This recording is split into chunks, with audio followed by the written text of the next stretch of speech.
Se você lê as Escrituras há algum tempo, com certeza já parou em 1 Coríntios 14 e sentiu um incômodo ao ler que as mulheres devem ficar em silêncio na igreja e perguntar aos maridos em casa. Olá pessoal, tudo bom? Aqui é Daniele. No vídeo de hoje, enquanto eu organizo e escrevo as notas aqui na contracapa da minha Bíblia, eu quero te convidar a olhar para esse texto de uma forma madura. Vamos entender como essa dinâmica, que parece tão simples, é na verdade o projeto exato de Deus para construir uma casa firmada sobre a rocha, totalmente imune às tempestades do nosso tempo e assim nos tornarmos mulheres plenas diante de Deus. Durante muito tempo, a nossa geração olhou para isso com as lentes do vitimismo ou do anacronismo. Mas e se eu te disser que essa ordem não foi escrita para silenciar você, mas para tirar o homem da anestesia espiritual? Durante muito tempo, a nossa geração olhou para esse texto com as lentes do nosso tempo. Enxergou ali apenas uma regra antiga ou uma barreira cultural. Mas quando nós deixamos o sentimentalismo de lado e mergulhamos na profundidade do cenário original, nós descobrimos algo impressionante. Essa ordem não foi escrita para silenciar a mulher, mas para chamar o homem à responsabilidade e blindar o casamento. Longe de ser uma diminuição, esse mandamento existe uma postura monumental de ambas as partes. Ele exige um homem acordado da anestesia espiritual para liderar e uma mulher com a sabedoria e a humildade necessárias para receber essa cobertura no lar. Interpretar o texto de acordo com a realidade e a cultura da época em que foi escrito, compreendendo que a mensagem de Deus é atemporal, é a regra de ouro. Trazer os textos bíblicos para a nossa realidade atual, com lentes sentimentais ou ideológicas, como o feminismo, por exemplo, distorce o sentido original do texto e enfraquece a autoridade da palavra. E isso é um erro que a gente tem visto muito ultimamente. Hoje, o casamento é reduzido ao sentimentalismo romântico. Se o sentimento oscila, a aliança quebra. Na mentalidade bíblica, o amor é uma decisão ativa da vontade, compromisso, e a família é a estrutura de preservação da herança, da fé e da descendência. Pertencer à cobertura espiritual do lar não significa inferioridade ou vitimismo, mas estar sob cuidado e ordem divinos. Nós pertencemos a Deus, sua noiva, e quando quebramos isso, cometemos adultério espiritual, ou seja, não viver de acordo com o verdadeiro querer de Deus nos coloca como pessoas que estão cometendo adultério diante de Deus e para com o nosso Senhor. O comando para a mulher aprender em silêncio e tirar suas dúvidas em casa não é uma negação da sua capacidade intelectual, mas um reforço intencional no vínculo familiar. Esse texto a gente encontra lá em 1 Coríntios 14 e em 1 Timóteo capítulo 12. O texto tira o homem da omissão e da preguiça espiritual. Se a esposa vai trazer as dúvidas para casa, ele é obrigado a orar, estudar, gastar energia psicológica e intelectual para guiá-la. O marido precisa estar posicionado como o provedor espiritual, não podendo se esquivar de assuntos difíceis por medo de aborrecimento.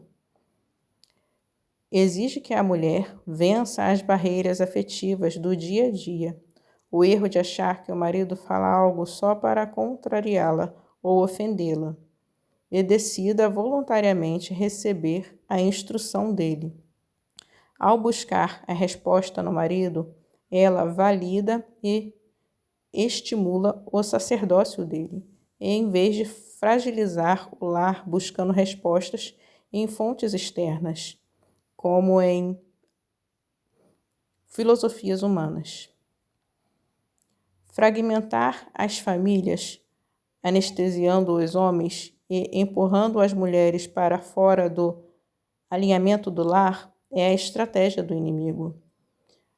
Quando o homem assume o papel de guiar a mulher e a mulher assume a postura de receber e apoiar essa liderança, a engrenagem de Deus funciona perfeitamente. O lar se torna um bloco de concreto espiritual unificado, uma verdadeira casa edificada sobre a rocha, imune aos modismos, relativismos e ataques do tempo presente. Frase-chave para lembrar: mandar a esposa aprender com o marido em casa não diminui a mulher, eleva o padrão do homem, exige humildade de ambos e blinda a estrutura familiar contra o caos. Para que a mulher possa cumprir esse princípio com segurança e sem frustração, o marido precisa estar posicionado como um sacerdote do lar. E isso destrói o sentimentalismo e a fragilidade espiritual. Esse homem não pode ser um omisso. Se a esposa vai trazer as dúvidas teológicas e as inquietações do coração para ele, ele precisa estudar, precisa orar, precisa gastar energia psicológica e intelectual para saber responder ou para buscar a resposta junto a Deus.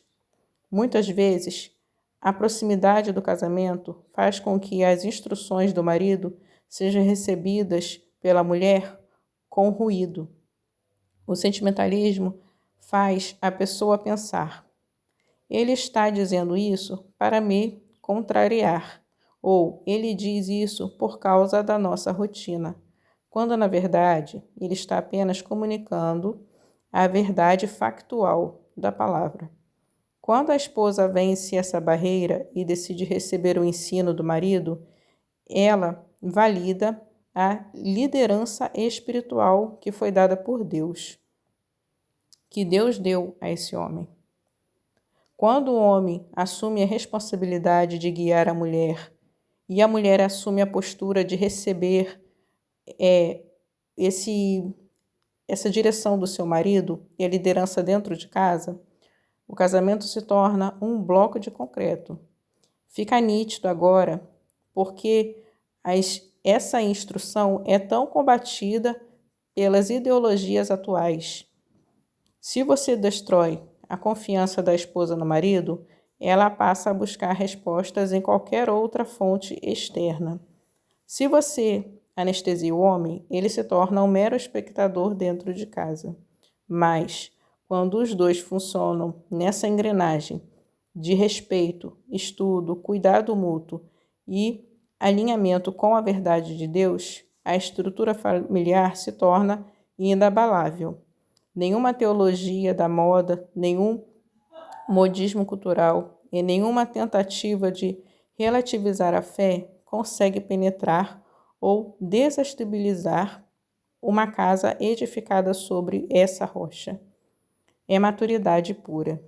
Ou seja, se nós, mulheres, entendermos que o chamado de Deus para que nós fiquemos em silêncio e, se tivermos dúvidas, venhamos buscar dos nossos maridos em casa, venhamos perguntar aos nossos maridos em casa, isso não é uma palavra que está agredindo a mulher, não é uma palavra que está querendo trazer algum tipo de ofensa ou diminuição à mulher, ou dizendo que a mulher não tem capacidade psicológica ou intelectual de encontrar as respostas para aquilo que ela está com dúvida. Mas isso é um chamado para o fortalecimento da família. Chamar o homem para se posicionar como sacerdote do seu lar, porque Deus colocou o homem como sacerdote, como representante de Deus. E se a gente lembrar, o sacerdote, ele era o representante de Deus, ele era a voz de Deus para o povo de Israel. E Deus chama o homem para ser o sacerdote da sua casa. Então, a mulher tem que ver o homem como aquele que representa a voz de Deus dentro da sua casa, tendo respeito por aquilo que ele fala e tendo consideração por suas palavras, porque como ele não vai ter a resposta para as suas dúvidas se ele é um representante de Deus, se ele é um sacerdote de Deus. E isso exige muito de nós mulheres, que nós venhamos ser respeitosas aos nossos maridos naquilo que ele falar também, tendo esse entendimento, tendo esse tipo de visão. E por isso que essa área da nossa vida ela é tão combatida pelas ideologias mundanas, porque por meio desse organismo vivo, se a gente construir isso dentro do nosso lar, pela direção de Deus, o nosso casamento vai ficar muito mais blindado e protegido. A família vai ficar muito mais segura diante da direção de Deus. E se a gente não fizer desse modo, aí fica tudo muito mais frágil, fica tudo mais fácil de ser quebrado ou destruído pelo inimigo. Por isso que é falado, lá na Bíblia, no livro, deixa eu ver aqui para falar com vocês, no livro de Mateus, capítulo 7, e no livro de Lucas, capítulo 3, fala sobre a casa firmada sobre a rocha.